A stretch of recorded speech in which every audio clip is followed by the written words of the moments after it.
মেয়ে মানুষের কাজের কোনো শেষ নাই। সারাদিন খাটাখাটি করার পরে তাও কাজের শেষ হয় না। এই যে দেখেন, আমার জামাই সন্ধ্যার পরে 1 কেজি আদা 1 কেজি রসুন নিয়ে আসে। এখন আমার এই সব বসে বসে চুলা লাগবে।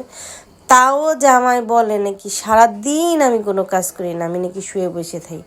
সাথে আমার 2টা ছেলে আছে, ওই ছেলে 2টাই বলে, আম্মু সারাদিন তুমি কি কাজ করো, তুমি তো কোনো কাজই করো না, খালি শুয়ে বসে থাকো আর সারাদিন ফোন টেপো।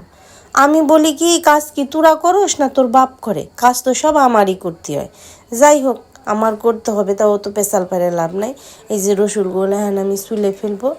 যাই হোক, রসুন চুলতে চুলতে আমার চোখে ঝাঁজ লেগে গেল। তারপর একটা কথা মনে পড়লো, আগে যখন আমার মা খালা এক জায়গা হইতো, তখন আমরা যখন বোনরা বোনরা ঝরকা করতাম, তখন আমার খালা একদিন বইলে উঠলো যে এই যে যে তোরা বোনরা বোনরা ঝরকা করতেছিস, এমন একদিন আসবে যে নদীতে নদীতে দেখা হয় কিন্তু বোনদের বোনদের দেখা হয় না। ঠিক আছে?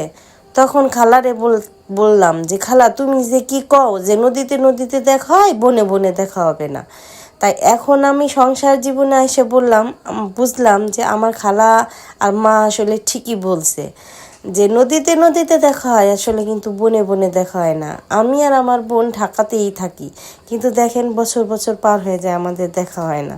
আরও বোনদের সাথেও দেখা হয় না। তাইলে মা খালাদের কথাটাই আসলে সঠিক। তা আমার কথাটা হলে একবার হলেও মিলিয়ে দেখবেন, আমার মা খালার কথাটা আসলে রাইট।